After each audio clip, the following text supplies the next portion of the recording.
Knuckles to knives, what? Knuckles and knives, baby. Yeah, you what's that, your media? That's my media. Lovely. When did you set that up? The first time you said it in a There you press go. conference. So I raise up, so I say, we're the alien of combat sport. go. And may our combatants turn their knuckles to knives. Here, when you're good, and I'm all right. Awesome. Mr. Knuckles to Knives, how are you doing? See the highlights, you see the interviews, you see the fight night coverage, but what you don't see is the grind behind the camera.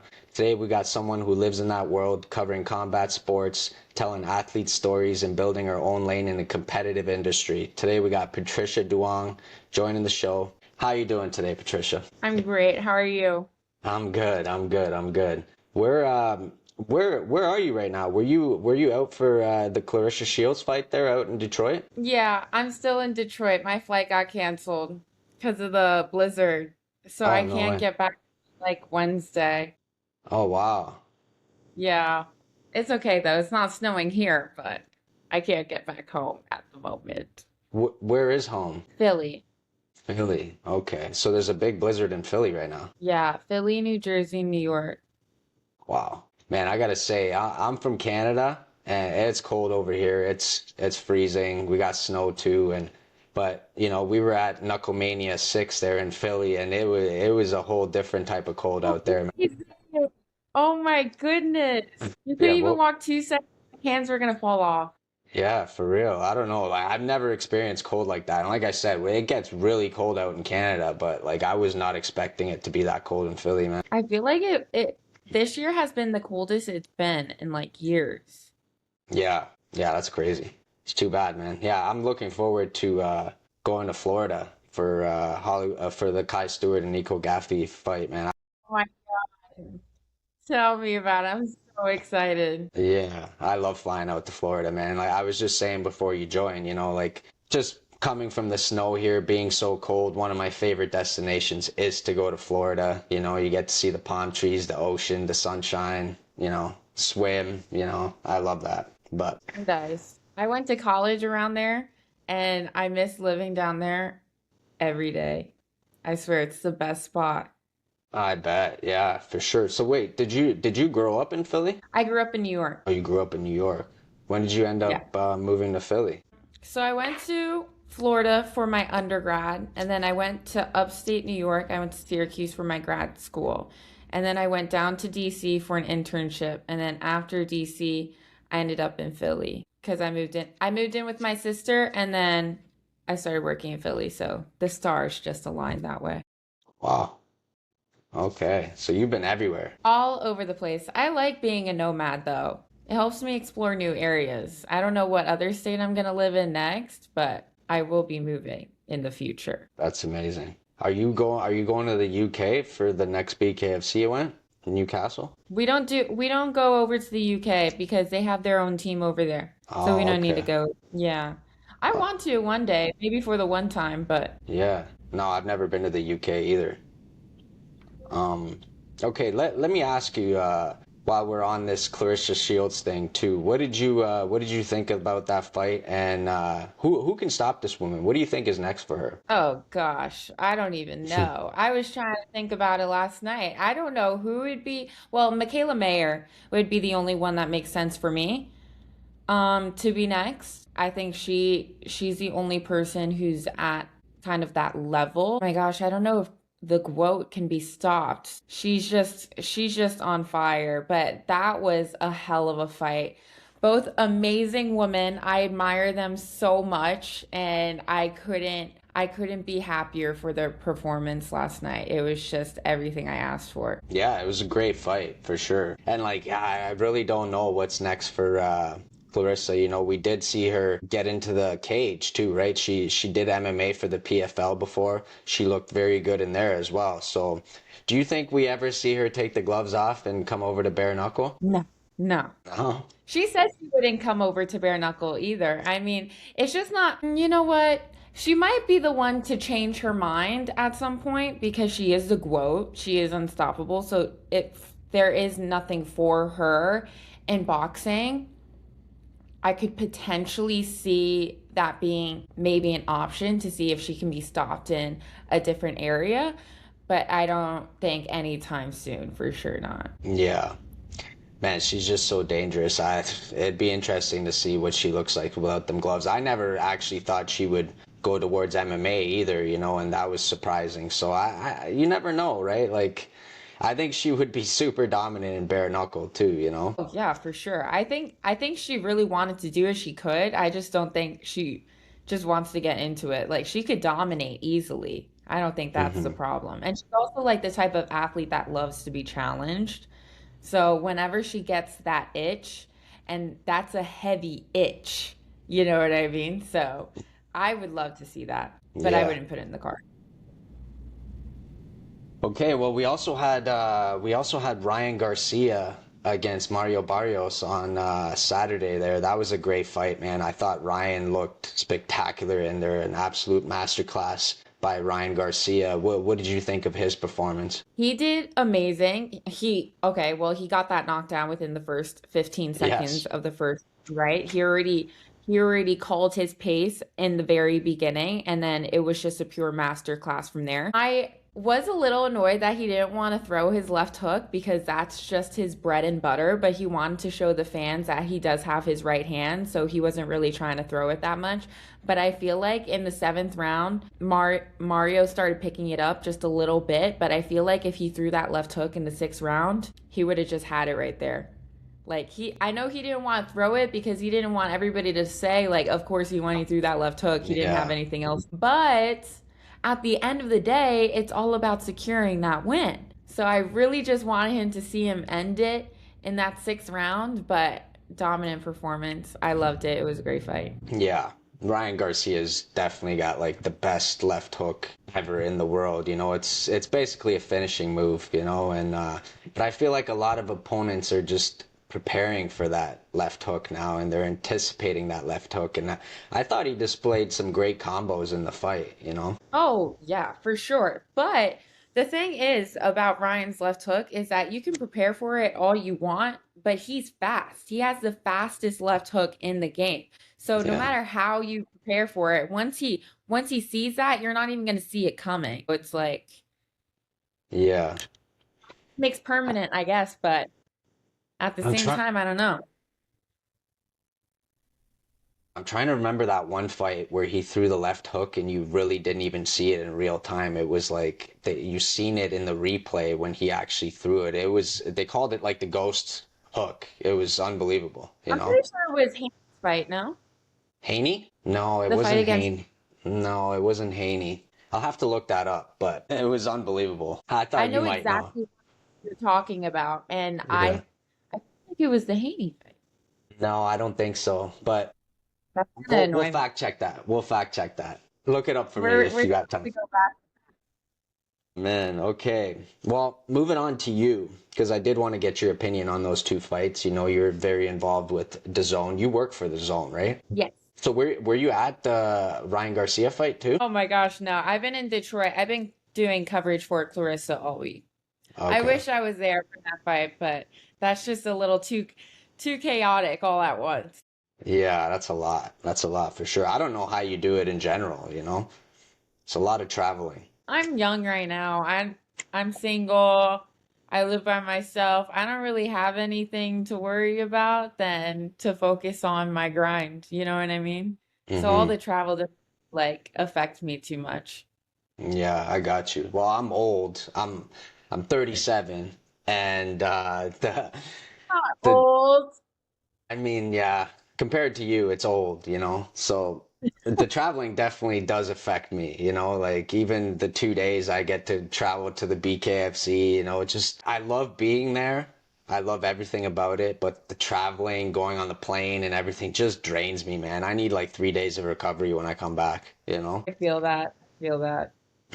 So tell me, what was your childhood like growing up? Did you follow a lot of combat sports growing up? I used to watch WWE when I was a kid, but it wasn't because like my family was like combat sports fans. They weren't. I remember watching my grandparents watch UFC. They used to watch UFC a lot, and I remember just walking into the living room and be like looking at the screen and being like, "Oh, what is that?" But I kind of discovered WWE when I was younger, and that made me fall in love with like combat sports. Obviously, I feel like every kid falls in love with Yeah. combat sports first through the WWE. I used to say when I was growing up that I was going to be a WWE diva. I was so locked in on that for like couple years, I think. And then, when I got into college, I just really loved combat sports. The love was always there, but I really wanted to get into it, and I was just like studying it, going to every fight I could, all of that. But I've always like been involved in sports. I've always been very active, and like combat sports for me, like watching it, it was just different for me. Like I never connected to any other sport more than boxing, you know? Like Mm. I just loved watching like the blood, sweat, and tears. I don't know. There was just something like I admired about it, like the fight, the resilience of it, like having the guts to do that. And I think it was because I was like very shy, very introverted growing up. So it's like seeing these people kind like have this like macho factor to them. I don't know. Mm. I loved it. I loved everything about it, and yeah, that started it for me. Do you remember like the first boxing fight you watched The first boxing fight I watched. Jeez. that really That gained was your a interest? Oh, wow. I can't remember. It can't be like I think the first boxing fight I watched was like more of like a small time fight. It wasn't a Mayweather, it wasn't a Pacquiao. It was like a small time fight, and I just can't remember who was fighting in that. Hmm. Well, it's funny you mentioned Mayweather and Pacquiao. I just seen breaking news that they're fighting in September at the Vegas Sphere, the rematch. Did you see that? I did. What do you think I about think that? they should stay retired in my opinion, but that's just me particularly. I don't want to see that, guys. Don't get mad at me. I don't want to see it. You know what I mean? Like y'all did good. I admire you. You're great. You're pillars in the sport. You know what I'm saying? But we already done seen it. Yeah, We can just let's just rest. Like I know the itch is there, but I just don't want to see anything that I'm gonna be like, yeah, and this could be avoided. Like I don't yeah. want And to I see feel it. I feel like their first fight too came a little bit late in both of their careers, and it was a little bit of a lackluster fight. So I don't know, to see that one go back. To be honest, I would rather see Floyd rematch McGregor. You know? You know what? I would like to see that too. Okay. I love Pacquiao. I know Mayweather's been wanting to come back, but like again, the first one wasn't all that exciting. Yeah. Are we really gonna get a good one now? I don't see why we would. How could we? I don't know. McGregor still got that dog in him, so I'd rather see that. But no, Yeah. they can leave the sphere alone. I think we can scratch that one. Okay. So let me ask you, did you play a lot of sports growing up? Because I did see that you were a competitive swimmer and competed in the NCAA, representing Lynn University. Can you share a bit about how you got started in swimming and what your experience was like competing at such a high level? Started competitive swimming when I was 8 years old, up until college. I was also a cheerleader. I was a triathlete. I did triathlons when I was younger. I did track for a little bit of time. I was a figure skater when I was younger. Wow. I tapped into gymnastics a little bit. That didn't last as long as I wanted it to, but I loved it. But my mom, me and my older sister, we were both swimmers, so my mom kind of kept me in swimming because she was primarily swimming. We just honed in on that one, but I loved it. I was a swim instructor from 14 to 18. I was a USA swim coach when I was in college as well Wow. after I stopped swimming. So I was coaching for a while too. I guess all in all, I was coaching for like 8 years.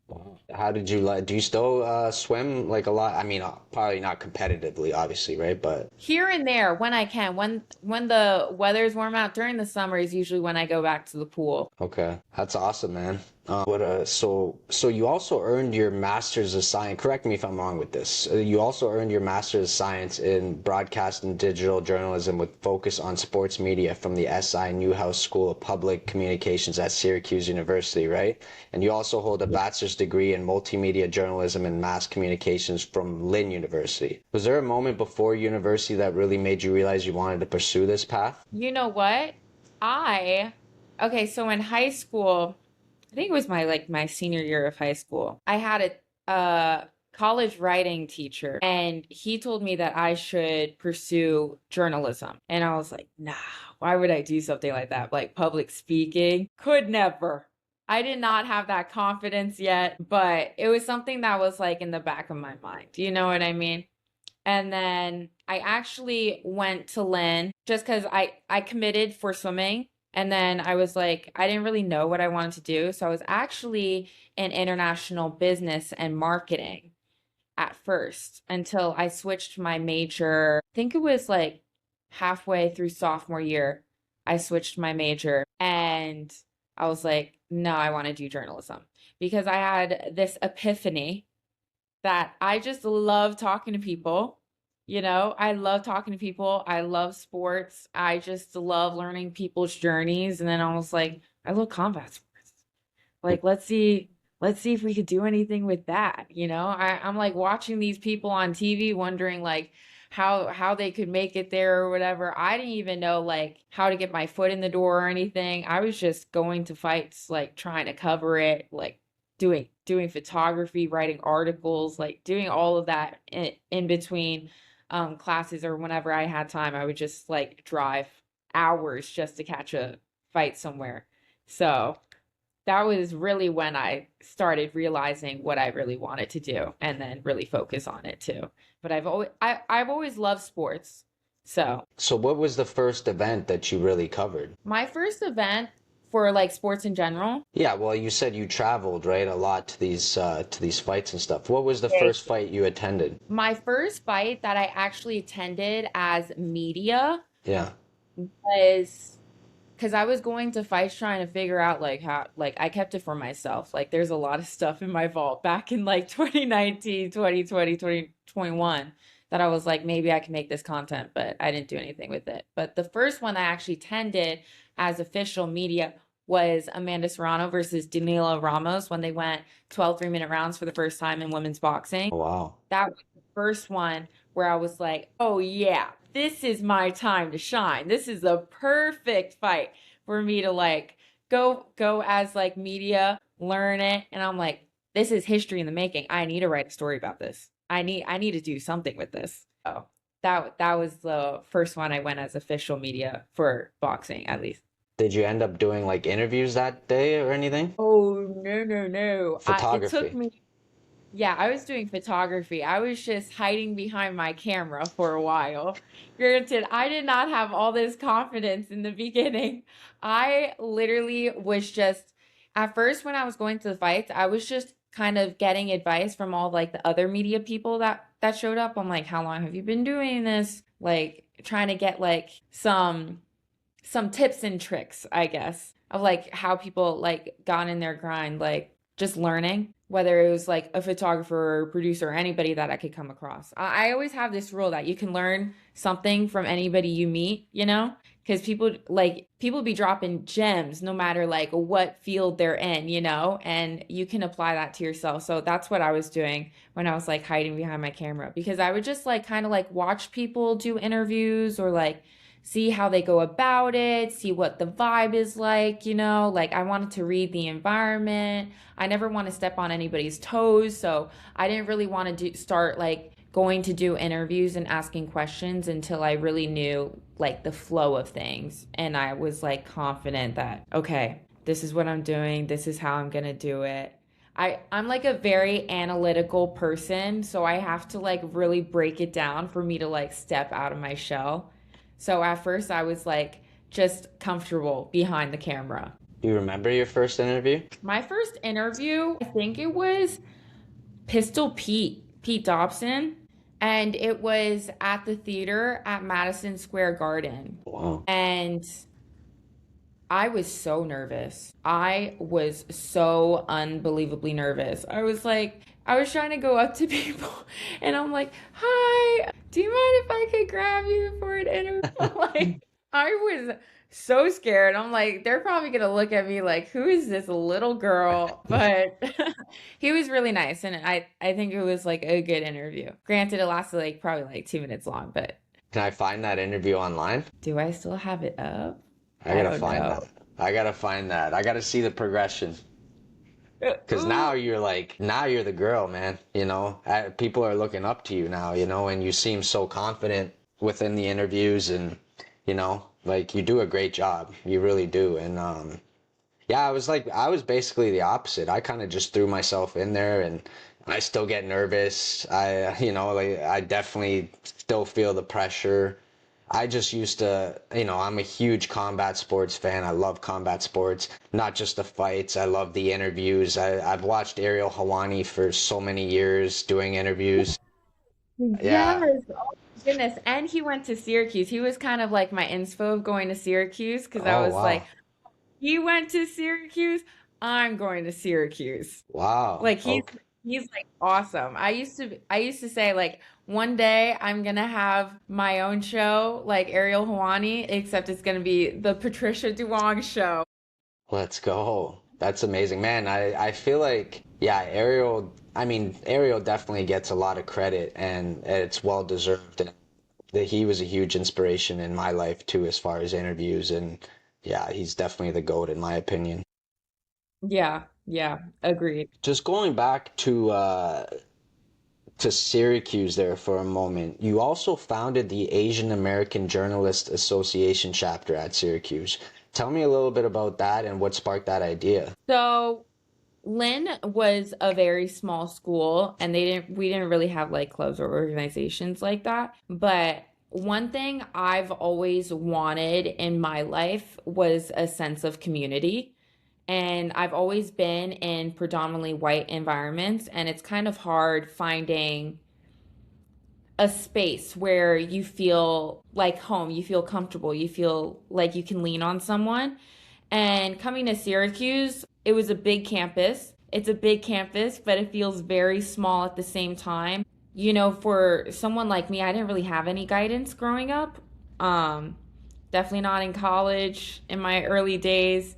And so I've always known of the larger organization, and there was an NABJ presence on campus, there was an NAHJ presence on campus, and I'm like, there's no AAJA here. You know, I was kind of searching for that. And so I reached out to the national organization. I said, hey, what can I do to make a chapter here? Like, this school needs it, you know. And Syracuse is a great school, but it was just it was missing a piece of the puzzle there. I've always wanted to be, you know, a champion for diversity and inclusion. I've always wanted to bring people together. I love talking to people. I love embracing every culture, you know. So, um I went for it. I went to the dean at the school. I had some meetings with some professors and I said, hey, I think this is needed. I worked with the diversity and inclusion office at school and I was like, hey, this is something that's very important. I think we need it and I want to start it. And, you know, there was a little bit of like, okay, if you can manage to get this many people to join, if you can manage to, you know, get all the paperwork and this and that done in time by the deadlines and this and that. And I'm like, don't worry, I got it. And we successfully started it. There was a pretty good turnout at first, and then, you know, the people who kept coming back, we started becoming a family. And I'm still in touch with every single one of them to this day, even though I'm graduated. They still keep me updated on the growth since that first year. And I'm so happy because they're doing so many great things with it. And during the year, I was kind of like it was the first year I just founded it. I was trying to make people aware that this was something that was happening on campus. This was something that like this is a change, okay? But I didn't just want to make it about like AHA is here. I want to make it like AHA is here and we're in support of you. And I want you to be in support of us. And we can just, put a spotlight on why we should appreciate different cultures. And by the end of that year, it was a great I started collaborating with like all the other organizations and just talking to different people on campus. The other organizations and just like people who were just in support. They're not really tied into it, but they just love seeing what was going on. They showed up to my Lunar New Year event that I put on that year, and it was just everybody from every culture, and it didn't even matter who they were. They didn't even know what was going on. It was just people coming in support of what the mission was, and that was really, really nice to see because it meant a lot to me. Like even some professors stopped by to see what was going on, and I was just super happy with the turnout. And then by the end of the year, I put on the first Unity Gala, which was to show everybody on campus that we can be respectful of each other. We could love each other. We can just lift each other up. Like, I feel like there's just so much hate in this world. And I wanted to do something big that would be like, hey, like why don't we know each other? Like why isn't there more of a mesh in the community? Not just on campus, but in society, in the world, you know what I mean? So that was the way I did it was we did it kind of like as a gala because what is a better kind of event than like some sort of party with the DJ and food to bring people together? You know what I'm saying? And it's not like and that it's not like how people would put on events and it's kind of end up being like a school assembly type of thing, Yeah. but more of just like a celebration. And so I had somebody come give a speech, and then I kind of gave my little speech about why it started, how we got here. And then for the rest of the night, it was kind of just like a celebration. And then I gave some awards to different people in the other organizations, my organization, that like stood out to what they were doing on campus, whether it was just being like having the greatest smile or doing the most and trying to make a message. So that was really nice. That organization, like that, founding that means a lot to me because that's just something that I'm hoping to carry on in my career. And it's just like a personal mission for me. It meant a lot to me. And just having like my little brothers and sisters, I like to call them, like seeing them do so great with it and expanding the mission and everything about it. Like AAJ is just such an amazing organization. They lift you up. They try to connect you with as many people and they give you that sense of family when you don't have it. So I think that's super important. I mean, that's amazing. That's super incredible, super powerful, and you left the mark. You left the mark at Syracuse. You're part of history there now. That's incredible, honestly. I didn't know about this. I just read it as I was like doing my research for this, and I was like, wow, that's actually incredible, you know? Thank you. Not a lot of people know about it, but that's definitely an important part of the journey for sure. I love that. Yeah, thank you for sharing that. What was like your first big interview? Knuckles to Knives is officially sponsored by Blues King 24/7. My brother Ivan Stojakovic has decided to support the movement. Ivan owns a company called Blues King 24/7, and they are located in Ontario, Canada. Blues King 24/7 does some of the cleanest cladding work in the world. They deal with siding, aluminum panels, and any exterior finish. They also waterproof buildings, homes, and take on any commercial or residential projects. They are located in Ontario, Canada, but will take on work anywhere in the world. So if you need your building or home upgraded on the exterior, call Blues King 24/7. That's BLUESKING 24/7. Go check them out on Instagram. My first big interview was Connor, Oh wow. and it was the best day of my life. Wait, which one is that? Is that the one when he's sitting beside Feldman? Or no, it was No, it was Knucklemania 5. That was my first event working with DAZN. My first day on the job. They oh my handed me God. the and I walked into the room and I'm in front of Conor McGregor. And I was like, I was just thinking in my head, don't be a stupid bitch. I'm like, oh my goodness, I'm shaking in my boots. I'm like, I can't look like an idiot. There's so many people in the room watching me right now. This is the first day on the job. I'm not gonna fuck it up. Like, this is my dream company. I don't know what's going on. No, I was so grateful for the opportunity. I was like, wow, this is a story for the kids, for sure. I gotta go back and listen to that one now for sure. So was that like before Knucklemania 5 or was it after at a post-fight press conference? It was, I think it was the day before. It was like what it was. No, it was press conference day. So it was like 2 days before. Hmm. And you said that was your first day working with the Zone. Wow, that's incredible. That is Yeah. incredible. My goodness. Yeah, I don't know how I was blessed so heavily that day, but I was like, praise the Lord. That I could not even, like, if you would tell me that that was going to be like my first big interview is stepping in the room with Conor McGregor, somebody that I've watched for years. It's the notorious Conor McGregor, you know what I mean? Yes. That was awesome. Now he's one of my favorite people. And I gotta say, man, he opens up around you for sure. You know, like he's obviously charismatic. He is Connor, you know, like you said, he is the notorious. But yeah, I see him like glowing when he's answering your questions. You know what I'm saying? Like you could tell he really likes you. I I love Connor because like after that interview, that was like a big moment for me, you know? I was just starting in my career. I mean, I'm still starting now. I'm still just like in my rookie years, but I was just really starting out and I think I don't know when he followed me on Instagram, but he started following, like keeping up with the content, and he sent me a message like, "You're doing a great job. Oh Like, wow.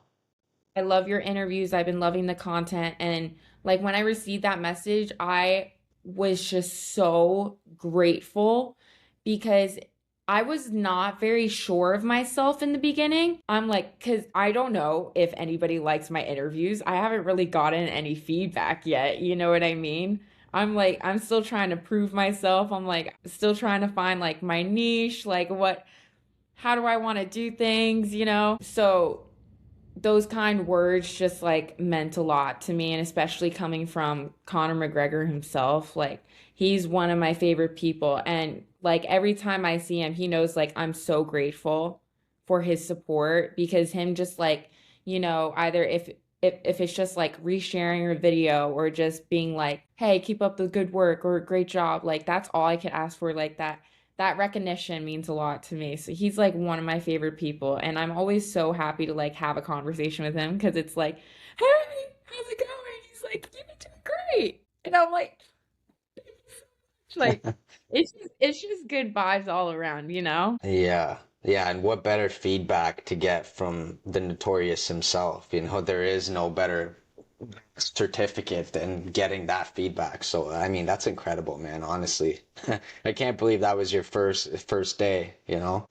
Yeah. So, what do you think about him being the co-owner of the BKFC now? Oh my God, I think it's amazing. Like if you talk about I would say idols in combat sports, or people who make the sport what it is. I don't believe that the UFC would have its current success if it didn't have Conor McGregor in the storylines. I Yeah. don't. I think he was the first big star. He's just somebody who just got it. He got the lights. He got how to do the interviews. He is an amazing man at marketing and business. And his business is himself. He knows how to launch a business. And just the way he's carried himself, he knows when to turn it on, he knows when to turn it off. Like, he knows exactly what the people are looking for. And that stardom coming over to BKFC, it's like the eyes double when Connor's around. We all know that. Yeah. And it's already just such an amazing sport as it is. And him just being a part of it just cultivates the culture just a little bit more. It just makes it a tiny bit spicier, I would Yeah. say.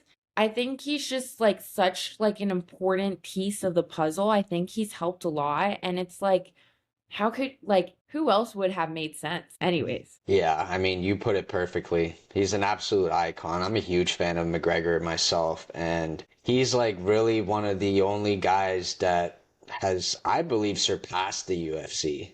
Like I feel like he's bigger than the UFC, at this point. And to have him part of the BKFC now is surreal. I don't know if there has been anybody who has been close, not to, knock down like John Jones or anything, but I don't think there has been anybody close to the level of stardom Yeah. that he had. You know what I mean? He's just like, you see him down the corner, it's not going to be just no regular guy. It's Conor McGregor, So it's Yeah, like, he's awesome.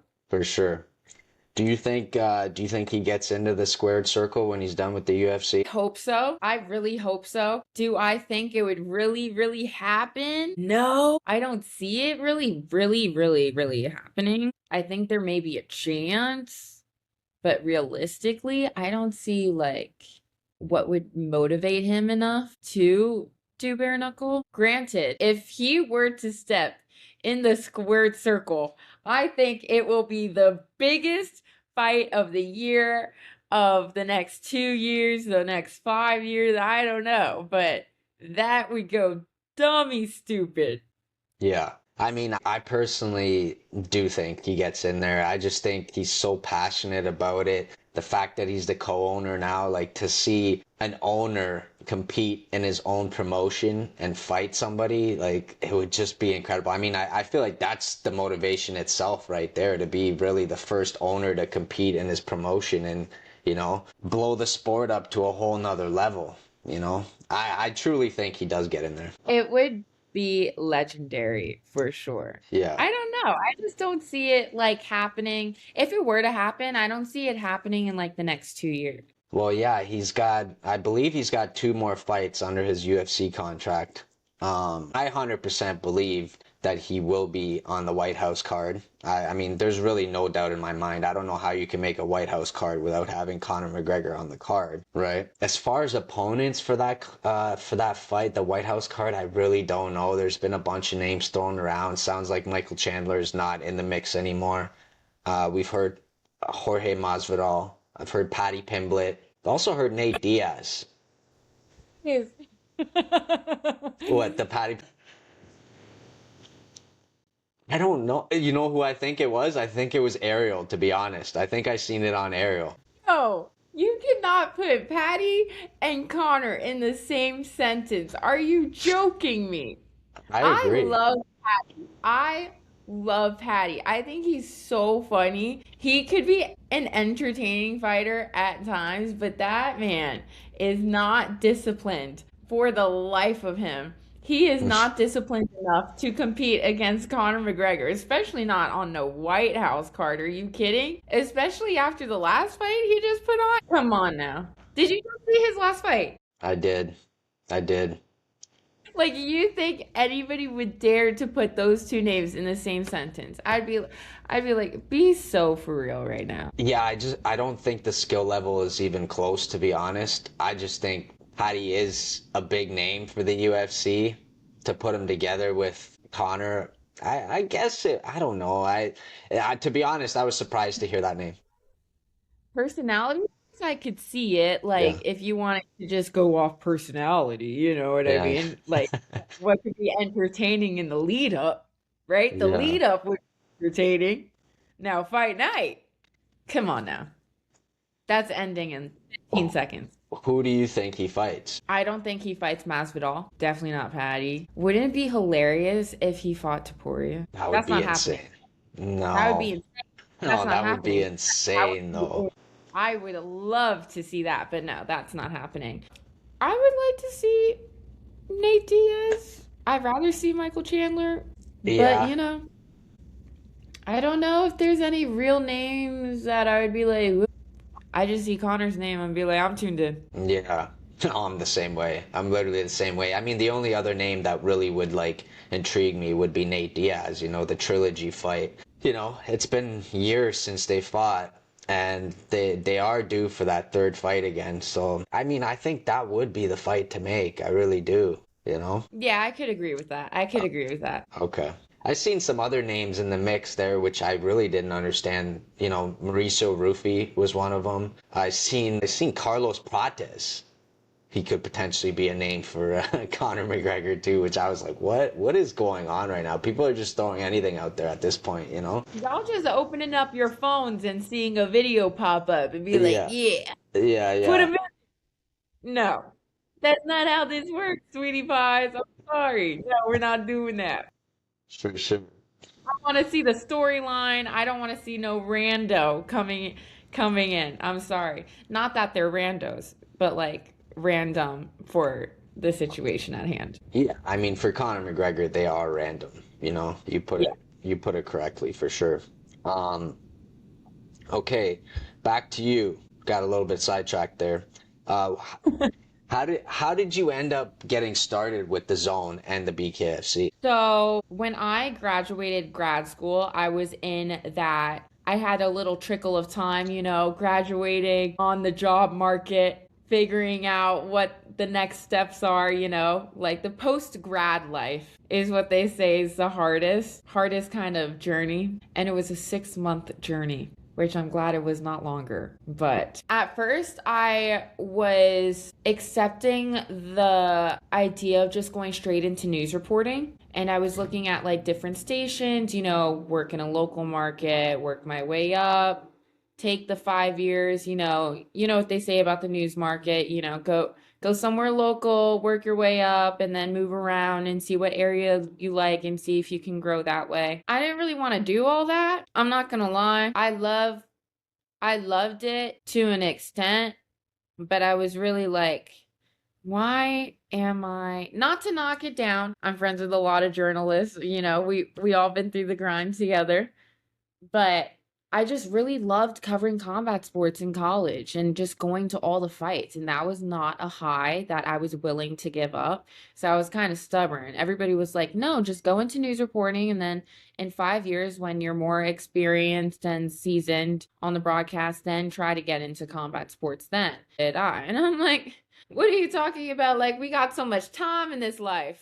I'm like, no, I'd rather just stick to my grind and figure it out. So I took a little break for a while. I was trying to figure out what I wanted to do, think about what area I wanted to be in. I was going through the job interviews and stuff, and I kind of was just like, I'm like, the job market is hard right now. It's like hard to get a response too. So it was like, got a couple rejections, talked to some companies I was interested in. I got really disappointed throughout the whole process. Certain people don't believe in you.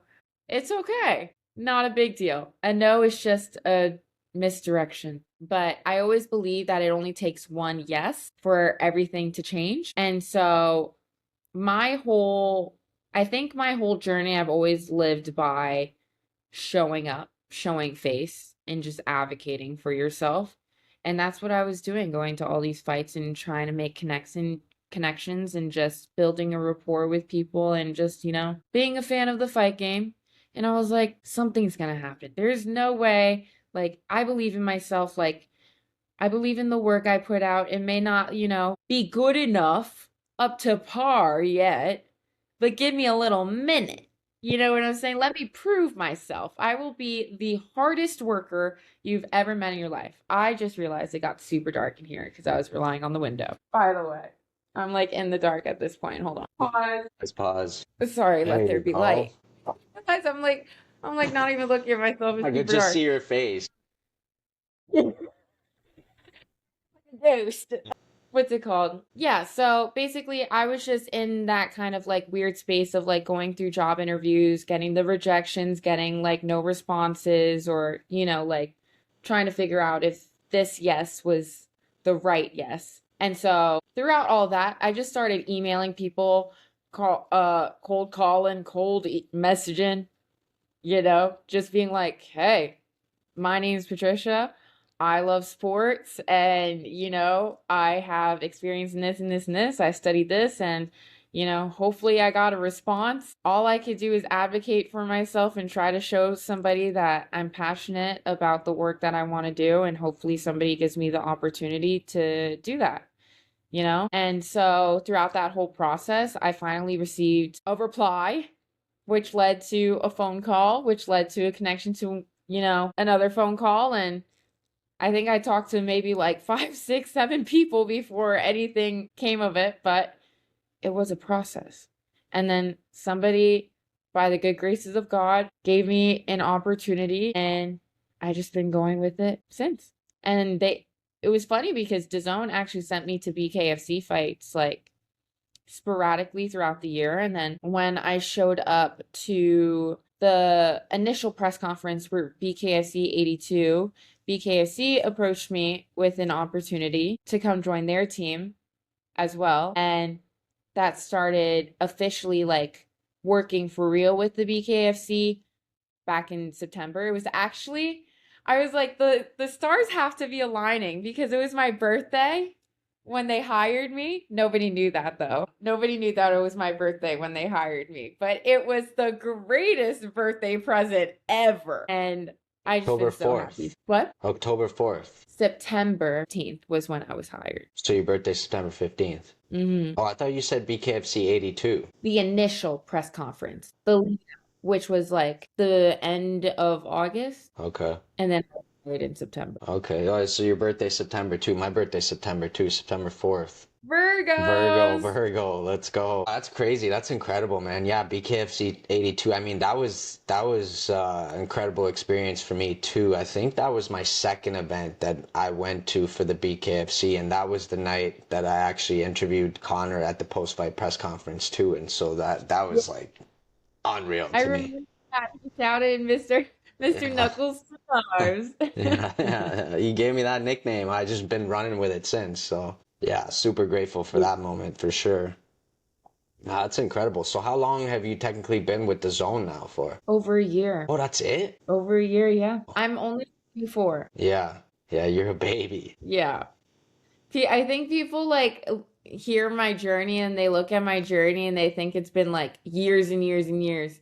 But it's just been like the growth of like doing all of this while being in school. It was like managing multiple things at the same time. So it was like, Yeah. Well, I think we see your content too. You got a lot of content out there too. So it's just like all that content in 1 year. That's incredible, you know? Thank- It really it's been is. extremely transformative year, definitely a year of growth, and I'm just so grateful for it all. For sure. For sure. How do you handle criticism, especially in the social media era? Do you pay attention to the negativity at all? At first I did. Well, actually, I don't think there was actually a lot of negativity, to I be don't think you honest. deal with a lot of negativity, to be honest. I don't really see a lot of like hate comments, not too much. Yeah. Like I would get is like maybe she's annoying if they don't like me getting punched. They just think it's stupid, you know. But no, I haven't really gotten it. Don't hate me now, guys, but I'm blessed enough to not have received too many. But I just get the most I receive, I feel like it's just a lot of comparisons to other women in the space, which I don't really like being compared to other people. I think they can be great and I can be great at the same time. So that's just something I ignore. I feel like all the internet warriors online, the comments are funny, I'm not gonna lie. But I mean, you're out there and then I love my job, so I'm just gonna pay attention to the craft and not to the comment that I could forget about in like 2 seconds. I mean, anybody leaving those type of comments is just hating in general. Like, you're just a hater, you know? But Yeah. yeah. I try not to like pay attention to the negative energy. It just like messes with the aura. You Yeah. know, like there's a lot of like other things in the world to worry about. Like everybody has their own problems. There's just like, why would I be stressed about that? Yeah, that's facts. I wanna That's You know? yeah, that's facts. Do you still get nervous before your interviews? You know what? I thought about this lately, and I do and I don't. I do and I don't. I feel like the last couple months, I've really been kind of gaining a little more confidence. Granted, like it took a minute for me to like gain some real confidence, but I think I've been feeling a lot more comfortable lately just because I've been more comfortable just being myself, talking to people and not trying to be someone I'm not, and I just hope that just shines through. Yeah. And I just want people to like come interview me and then just know that they can relax and have a deep breath and they're comfortable interviewing with me.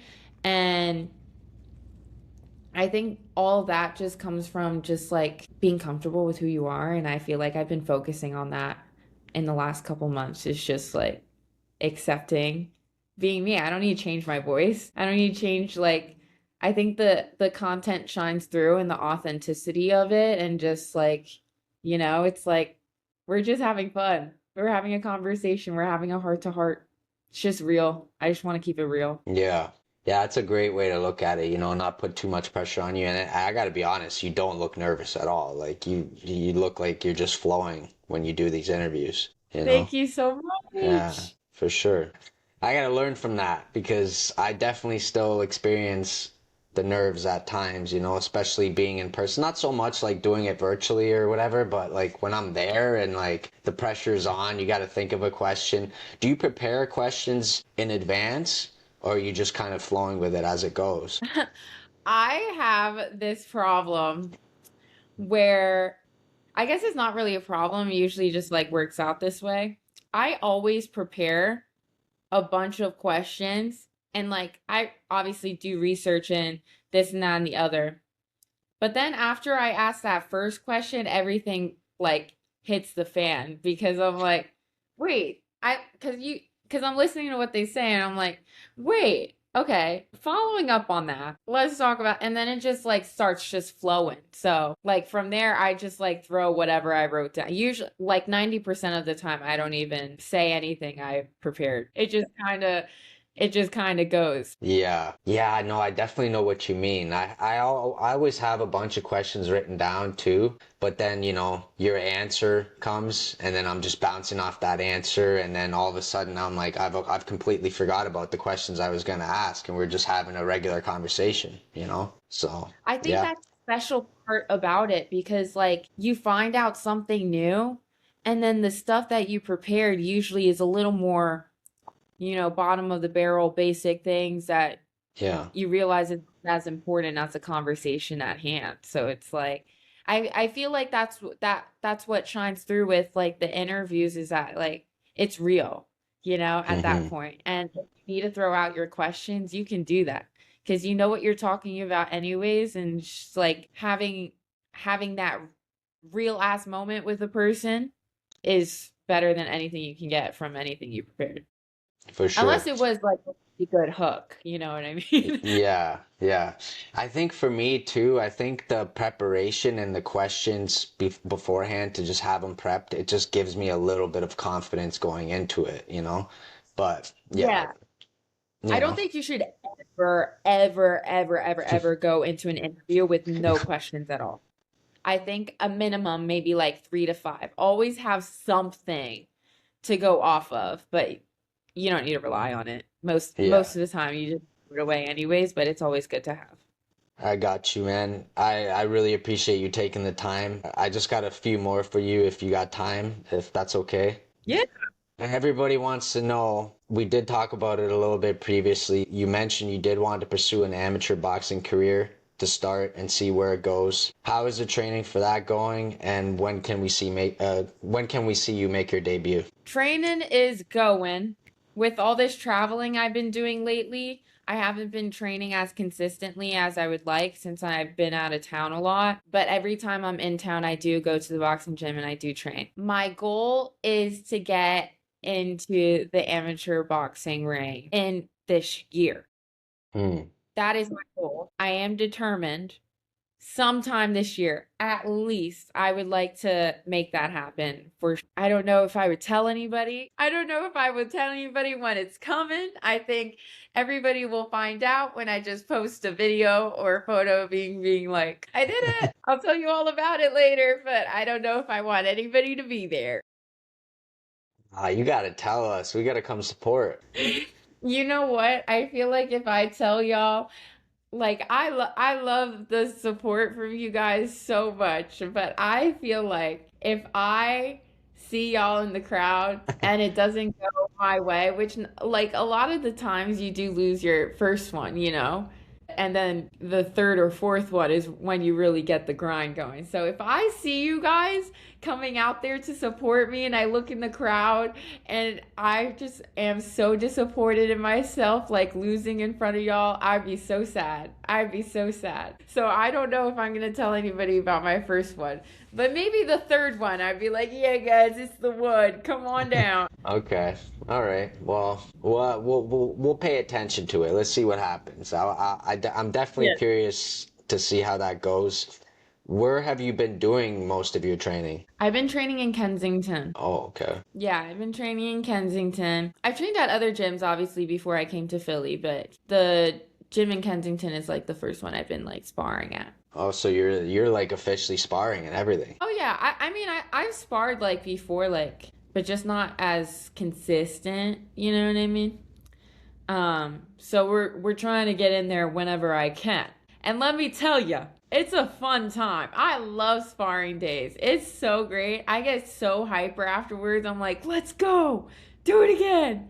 I just needed a moment to catch my breath, but I'm ready to go again. You know what I mean? It's like, it's so much fun. I love it. Yeah, and you're around so many like, established fighters that, already have built a career for themselves and I see the content. I see them always giving you little information and you're just paying attention. I see it, man. And like even just seeing you throw like a 1 to 3 punch combo, it looks clean. I gotta say, it Thank looks you very clean. much. Thank you. You know, every time I see like Hunt or Dyer or Reber or any of the boxers, like I had one time Hitchens like let me know what his favorite combo was, like that video. Oh, I've That was seen that great. video. Yes. She showed me her favorite combo, like I I be doing these interviews. Little do you know. I'm just kidding. But they keep dropping gems, and I'm taking note of every single one. For sure. You have to. Have you thought of a nickname at all? No, I haven't. One gym I used to train at, they used to call me P Smoke because I love Pop Smoke. And my name Oh, is Patricia. I'm a Pop Smoke girl till the day I die. You know what I mean? Like we could get sturdy. But they called me P. I didn't like they tried to like make that my fighter name, I guess. Which is kind of funny because anytime you turn Pop Smoke on while I'm training, I'm going in. I'm going in. And then people say I smile too much or I smile a lot. So some people call me Smiley. So I don't know. Because okay. like sometimes far, I'm smiling the whole time, even though I'm getting punched, which is kind of like probably psychotic to say, but I'm just smiling. I don't know. Like I do smile a lot. I realize that it just happens. All right. I don't know what's going on for everybody that maybe like, how is she so happy? I don't know. I just be going on vibes. So I don't know what my fighter name would be. I just like, I think it's just gonna be like the accumulation of how often people call me a certain thing, or like how many people, like if it sticks, you know what I mean? Yeah. I like both of those. I like P Smoke, especially because you're such a big fan of Pop Smoke. What's the go-to track for Pop Smoke? Get back. Get Back? Okay. Hmm. I love Pop Smoke too, man.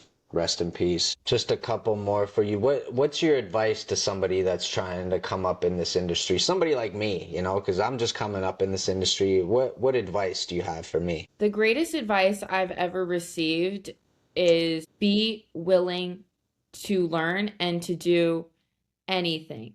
Like, be comfortable being uncomfortable. That is the most important piece of the puzzle, I think. It's because, like, you're going into these spaces, you don't really know how to navigate it, and you may not know the, like, everything that's important to the craft. And you can always learn something from everybody you meet. It doesn't matter if it's somebody doing the wires or working production behind the scene, the cameraman, the interviewer, anybody that the stage manager, anybody who's a part of what you want to do, if they're in that certain position or that certain space, you can learn something from anybody. Or especially in life, if you meet somebody and they're telling you a story or whatever they've been through, like you could always learn from something from them and apply it to yourself, and growth is always going to lead from that. And also be willing to be uncomfortable and just do whatever. Like if you get an opportunity, it's not particularly what you want to do, be willing to do it, because you're being a teammate and you're only growing in that position anyways. Like everything leads to a certain product, there's different pieces to everything. So like if somebody tells you to just go stand in the corner and like record this, or like can you edit this clip, or do you know how to make a graphic? You never made a graphic in your life, but you're teaching yourself how to do it, right? It may not be exactly what you want at the time, but it's only going to make you better in what you want to do in the future. So just be comfortable being uncomfortable and just advocating for yourself, and just, taking every opportunity to grow in life and in your craft. Acknowledged. I appreciate that. I appreciate the advice. Where do you see yourself 5 years from now in this industry? I see myself being a main person in the combat sports industry. I want to be up there with the big guys, on the broadcast. That's my dream, is to be able to analyze and commentate and host on the big stage, and just continue connecting with these fighters and uplift them in the sport, and see them grow as I continue to grow in the space. Amazing. I love that. I can see that. I can see it. All right, Patricia, thank you so much. I appreciate you pulling back the curtain on the other side of sports. Thank you for sitting down with me. Just let the people know where they can follow your work. You can follow me on my Instagram at Patricia Duong TV. I'm reactivating my TikTok content, Patricia Duong. This year, I'm gonna be active on my YouTube page. Big plans for that. That's also Patricia Duong or Patricia Duong TV. I have two. I don't know which one I'm gonna use yet. But yeah. Are you still using Corner Talk? Is it Corner Talk? Corner Talk Podcast. That's my podcast page. I don't use it right now because I haven't really been available to do any virtual interviews, but stay tuned, because I'm hoping to reactivate my podcast in a different way this year. Let's go. Look forward to seeing that. Patricia, like I said, I really appreciate you. Thank you so much for taking the time. We've been on here for an hour, so I know you're busy. I really appreciate it. Thanks for having me. I got you. Thank you. Knuckles to knives. Let's go. Knuckles and knives, and we out, baby.